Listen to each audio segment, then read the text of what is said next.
Welcome to Telangana వెలుగు. నేను మీ రాజు. So Rythu Bharosa విషయంలో చూసుకున్నట్టయితే రైతులకి రైతు భరోసా అందుతుందా లేదా? గతంలో కేసీఆర్ ఉన్నప్పుడు ప్రతి రైతుకి రైతు బంధు వేసేవారు. మరి ఇప్పుడు రైతు బంధు స్థానంలో రైతు భరోసా వచ్చింది. ఇంకెప్పుడు రైతు భరోసా వేస్తారు? ఇప్పటి వరకు కంప్లీట్ చేసింది కేవలం 3 ఎకరాల వరకు మాత్రమే ఇచ్చారు. కొంతమందికి మాత్రం 4 ఎకరాల వరకు రావడం అనేది జరిగింది. సో ముందర స్థానిక సంస్థల ఎన్నికలు ముందలున్నాయి. సో స్థానిక సంస్థల ఎన్నికల్లో గెలవాలంటే డెఫినెట్ గా రైతు భరోసా అనేది అర్హులకి ఇవ్వాలి. సో దాదాపుగా 20 ఎకరాలు ఉన్న వారి సంఖ్యనే దాదాపుగా 60% నుంచి 70% వరకు ఉన్నారు. సో ఈ 20 ఎకరాల వరకు కూడా రైతు భరోసా వేసి ఎన్నికలకు వెళ్లే ప్లానింగ్ కాంగ్రెస్ పార్టీ చేస్తుంది. అందులో ఇప్పటికీ రాజీవ్ యువ వికాస్ జూన్ 2 నాడు ప్రకటిస్తా అని చెప్పేసి అన్నారు. కొన్ని కారణాల వల్ల రాజీవ్ యువ వికాస్ ఆగిపోవడం అనేది జరిగింది. మరి ఇప్పుడు అది బడ్జెట్ సమస్య కావచ్చు, లేకపోతే ప్రభుత్వం చెప్పిన మాట ఏంటంటే రికమెండేషన్లు ఎక్కువ వచ్చినాయి.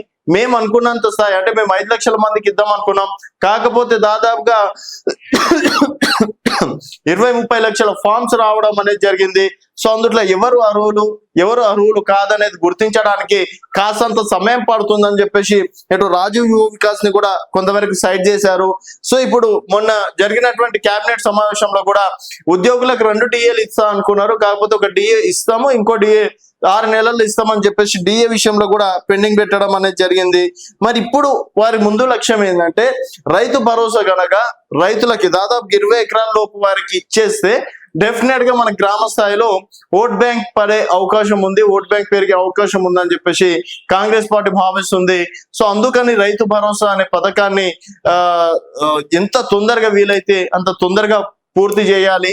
సో మాక్సిమం జూన్ ఎండింగ్ వరకు ఈ రైతు భరోసాని కంప్లీట్ చేయాలని చెప్పేసి రేవంత్ సర్కార్ భావిస్తుంది.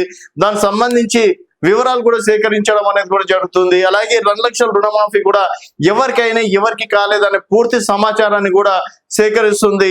ఎక్కడ ప్రాబ్లమ్స్ వస్తున్నాయి, ఆధార్ కార్డా లేకపోతే నిజంగా టెక్నికల్ ఇష్యూలు నడుస్తున్నాయా లేకపోతే ఇంకేదైనా ఇష్యూలు నడుస్తున్నాయి. ఇప్పుడు ఇందిరమ్మ ఇండ్ల విషయంలో భారతీయ జనతా పార్టీ ఈరోజు ప్రెస్ మీట్ పెట్టింది. కేవలం కాంగ్రెస్ కార్యకర్తలకు మాత్రమే ఇందిరమ్మ ఇల్లు ఇచ్చుకుంటున్నారు అని చెప్పేసి. సో అదే కనుక జరిగితే కాంగ్రెస్ వన్ సైడ్, మిగతా వాళ్ళంతా వన్ సైడ్ అయ్యే అవకాశం ఉంది. పారదర్శకత ఎక్కడైతే అంటే లేకుండా ఉంటుందో అక్కడ డెఫినెట్ గా విజయం సాధించే అవకాశం ఉంది.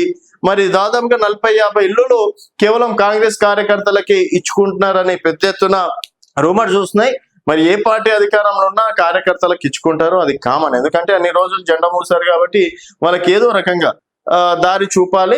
అందులో దాదాపుగా 70% దాకా వాళ్ళ సొంత కార్యకర్తలకు ఇచ్చుకుంటారు. ఏ రాజకీయ బీజేపీ ఉన్నా, బీఆర్ఎస్ ఉన్నా, రేపు కాంగ్రెస్ ఉన్నా, ఇంకే పార్టీ వచ్చినా కూడా డెఫినెట్ గా వాళ్ళకి ప్రిఫరెన్స్ ఇచ్చుకుంటారు. కాకపోతే బీజేపీ బీఆర్ఎస్ నేతలు చెప్పింది ఏంటంటే సగం వాళ్ళకి ఇచ్చిన సగం అన్న నిరుపేదలకు ఇవ్వండి అని చెప్పేసి చెప్పుకుంటున్నటువంటి మాట. సో ఇక్కడ రైతు భరోసా విషయంలో చూసుకున్నట్టయితే దాదాపు 20 ఎకరాల వరకు ఎంతమంది ఉన్నారు, 4 ఎకరాల వరకు ఎంతమందికి ఇచ్చినాం, ఇంకెంత మందికి ఇవ్వాలి, ఇంకెంత డబ్బులు అవసరం, ఇంకే రోజుల వరకు మనకి బయట నుంచి డబ్బులు వస్తాయి, మనం ఎప్పటి వరకు వెయ్యగలుగుతాం అనే వివరాలు మాత్రం అధికారులు సేకరిస్తున్నారు. సో ఇదే రైతు భరోసా కంప్లీట్ అయితే నెక్స్ట్ స్థానిక సంస్థల ఎన్నికలకు వెళ్లే అవకాశం ఉంటుంది అన్నట్టు కూడా రేవంత్ సర్కార్ భావిస్తుంది. సో మరి ఈసారి అయినా సరే 20 ఎకరాల వరకు రైతు భరోసా ఇచ్చే అవకాశం ఉందనుకోవచ్చా, నమ్ముతున్నారా అనేది మీ అభిప్రాయాల కింద కామెంట్ రూపంలో తెలియజేయండి. చూస్తూనే ఉండండి తెలంగాణ వెలుగు. అలాగే ఛానల్ ని సబ్స్క్రైబ్ చేసుకునే వాళ్ళు దయచేసి ఛానల్ ని సబ్స్క్రైబ్ చేసుకోండి.